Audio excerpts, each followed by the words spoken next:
Mom is struggling living on her pension. You can work even a bit, should support her. At the inheritance meeting after the death of her husband, Tom, the second son, spoke seriously to the eldest son and his wife. However, it seemed to have no impact on them. What do you mean by support? Just because she only has her pension doesn't mean we can easily give her our money. Exactly. Are you implying that Catherine has always been scheming to grab our money? Suddenly, the eldest son and his wife looked at me with a bitter expression. It wasn't a kind look one would give to a parent. Stop acting like a parasite. It's annoying. That old woman living on her pension should stay out of everything except for ceremonies, and just behave herself. Hey, enough is enough. Tom reprimanded them, but I just looked down, clenching my fists.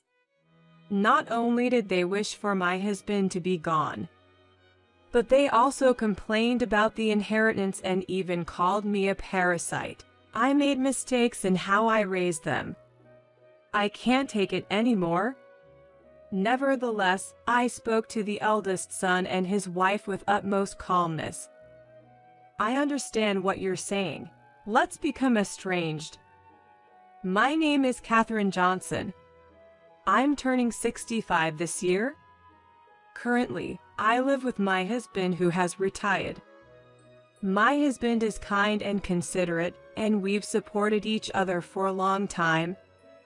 We were blessed with 2 sons, John and Tom. Currently, both of them are married.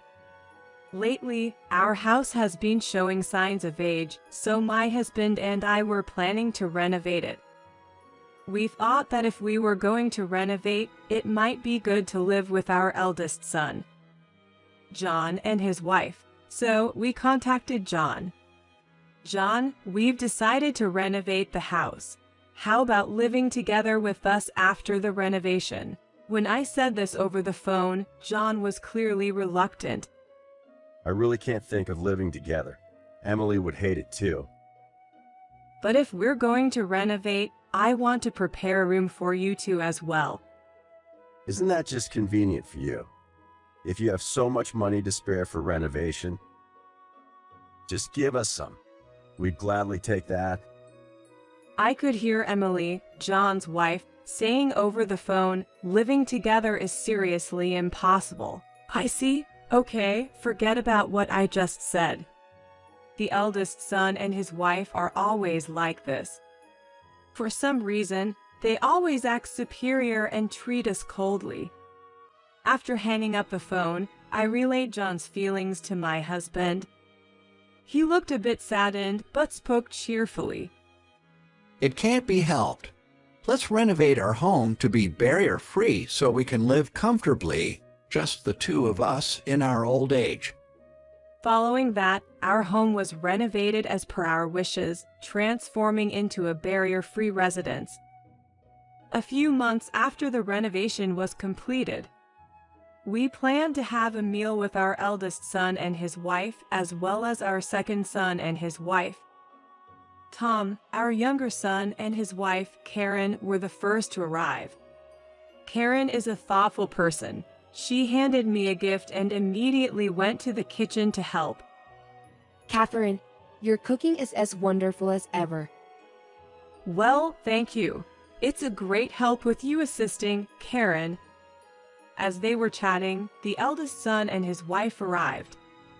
As soon as they arrived, they firmly seated themselves on the sofa and demanded tea. Seeing me preparing the tea, Emily and John made irritated comments. You really don't pay attention, do you? Exactly. We are the guests here, aren't we? Hurry up. As I silently set the tea in front of the 2 of them, Tom chastised John from the side. John, can't you do at least that much by yourself? You stay out of this. I sighed at John's intimidating remarks.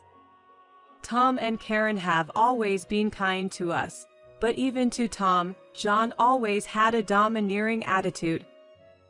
However, the reason we invited the siblings this time was that we had an important matter to discuss. As the dinner began, John, who seemed displeased, started speaking while eating. Hey, Dad, you called us here for some reason, right? Spit it out quickly. Yes, well, My husband glanced at me, and I gave a slight nod. the truth is, I've been diagnosed with lung cancer. Tom and Karen looked genuinely shocked, but the faces of John and Emily didn't change much. Dad, what's the current situation with the cancer? Tom asked in a trembling voice, and the husband responded quietly. I'll be hospitalized starting next week, but it has already metastasized throughout my body. And I've been given only 6 months to live. Oh no. Karen covered her mouth, trying to hold back tears, and I bit my lip. Well, Dad is getting old after all. John remarked, as if it were about someone else. Emily said, Well, you can't beat age, right? My uncle also passed away quickly from stomach cancer. Their insensitive words made me angry, and I couldn't help but raise my voice. Would you two please stop? Catherine, let's not go any further. But my husband calmed me down and started speaking quietly to our children. I want to ask you all to look after Catherine after I'm gone. Of course, Dad. I'll take good care of Mom, so don't worry. That's right. Please focus on taking care of yourself. Tom and Karen spoke reassuringly. However, the elder son and his wife seemed busy with their phones, seemingly ignoring the father's words. After the meal, the gathering came to an end. Since John and Emily left swiftly, I went outside to see Tom and Karen off. Mom, I know it's tough, but please stay strong. We'll definitely help out too. So please let us know if you need anything. Thank you, Tom, Karen. They had such a conversation and saw off Tom and Karen. Since my husband preferred palliative care over surgery and chemotherapy, he was admitted to a hospice the following week. I began visiting the hospice almost daily, with Tom and Karen assisting with transportation and nursing care. However, no matter how much I reached out, the eldest son and his wife never visited. And about 5 months after his admission, as my husband's condition worsened and thinking it might be his last moments, I strongly urged the eldest son and his wife to come. They showed up, seemingly displeased. However, John didn't even hold my husband's hand or speak to him. Instead, he looked at my emaciated husband with an expression that seemed almost repulsed. I've shown my face, that's enough, right? We have things to do, so we'll be leaving now. The eldest son and his wife said so and left the patient room hurriedly in less than 10 minutes. Right after they left the room, I noticed that Emily had forgotten her jacket. I chased after them to return it. As I approached the corridor from the stairs, I spotted the eldest son and his wife slowly descending. They didn't notice me and were having a conversation. Seems like Dad's really reaching the end. Hey, what happens to the inheritance once your father's gone? John grinned slyly in response to Emily's question. Even though Dad was just an ordinary office worker, Mom and the others recently renovated the house and are living quite comfortably. Maybe they've been investing in stocks or something. We could probably expect a decent inheritance. Haha. Yee, I'm so excited. I've been wanting to go on an overseas trip. And I want a designer bag too. Yeah, we just need to wrap things up quickly now. Haha. Hearing their conversation, I couldn't help but tear up. I couldn't bear to let my husband hear such a conversation. In the end, I couldn't confront the two of them and simply returned to the patient room. 2 weeks later, my husband passed away. I cried for a long time by my husband's side, but Tom and his wife Karen were there to comfort me. With their support, I managed to take on the role of the primary mourner and successfully oversee the funeral proceedings without any issues. After the funeral, when it was just family left, John spoke up, seemingly unable to wait any longer. Hey, about Dad's inheritance.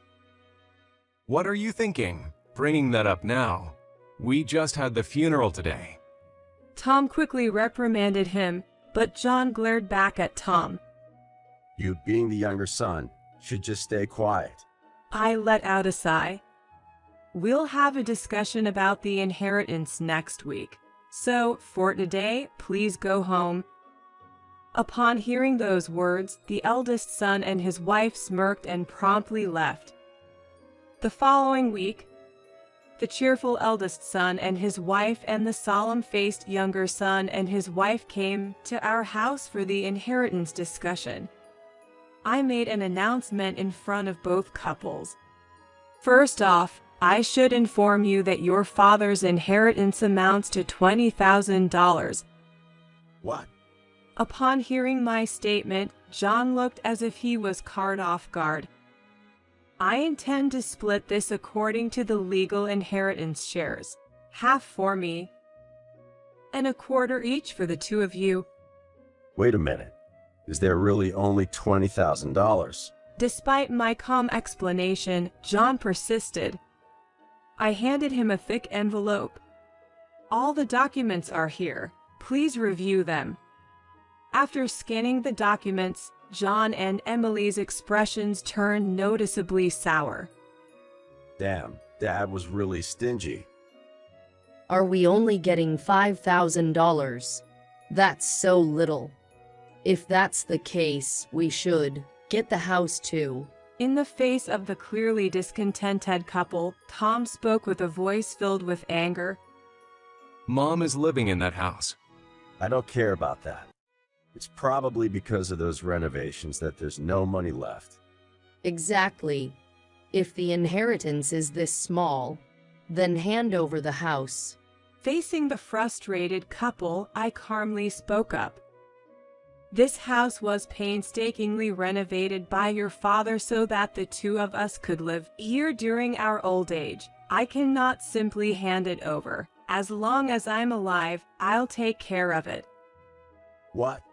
Trying to profit all by yourself is unfair. John, with a fury as if he was about to lunge at me, glared intensely. Bro, stop it. Tom restrained John. Your father worried about me until the very end. You might not understand, John. While looking at the agitated me, Tom began to speak softly. Mom, we will renounce our inheritance. Please accept our share as well. It would give peace to Dad's soul. Beside him, Karen nodded in agreement. Tom, you don't need to worry. I said that, but the eldest son and his wife interjected again. If you guys don't want it, then hand that share over to us. Exactly. We'll gladly take it. There's no way that can happen. Mom's living on a pension, and it's tough. Those of us who are working should support her. Tom fervently scolded the eldest son and his wife, but it didn't seem to faze them in the slightest. Support, you say? Just because she only has her pension doesn't mean she can just hand over our money that easily. Right? Or maybe, from the beginning, you intended to take our money, didn't you, Catherine? Suddenly, the eldest son and his wife looked at me with expressions as if they'd bitten into something bitter. It was not a look one should give to their parent. Stop being such parasites. It's a nuisance. Old pensioners like you should just keep to yourselves, and only get involved in weddings and funerals. Hey, enough is enough. Although Tom scolded them, I just hung my head and clenched my fists. Not only did they wish for my husband's absence, but they also complained about the inheritance, and to top it off, they called me a parasite. Where did I go wrong in raising them? The thought brought tears to my eyes. But I couldn't break down here. I held back my emotions and addressed John and the rest with utmost calm. I've heard what you have to say. Let's cut ties. The eldest son and his wife looked surprised for a moment, but their expressions quickly turned smug. Ah, really? That's more than we could have hoped for. So we don't have to deal with the old lady anymore. Lucky.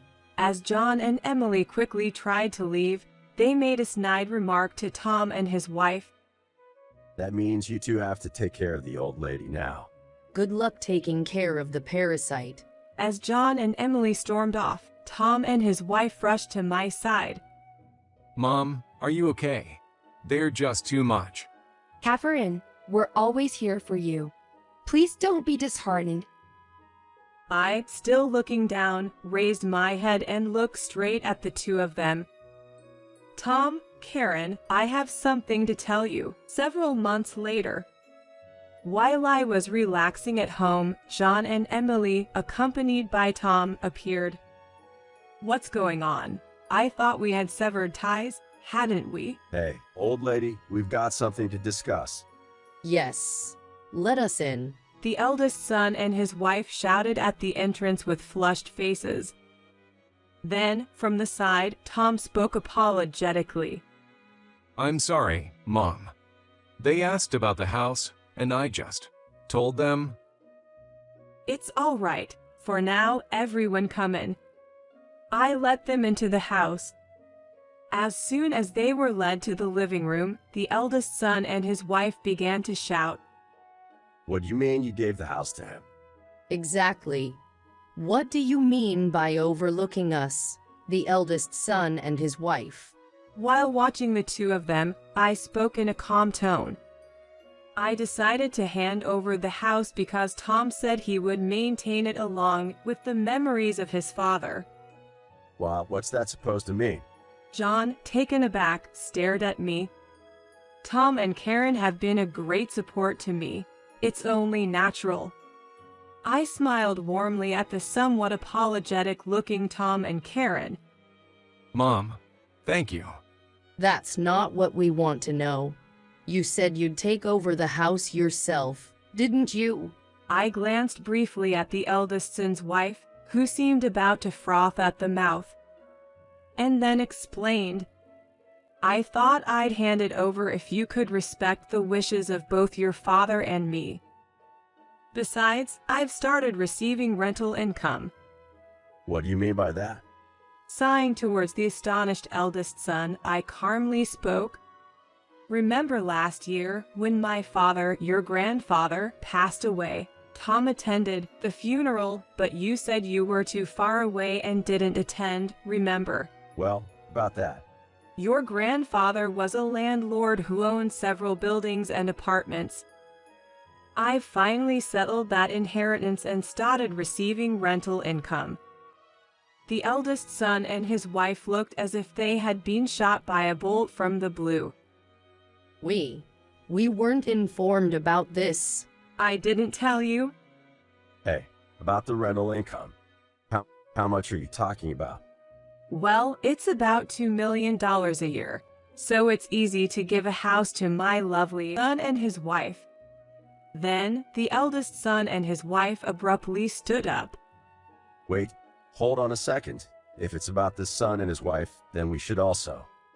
Why should I share my assets with someone who called me a parasite? You're the ones who told me to stay out of your lives, right? Well, about that.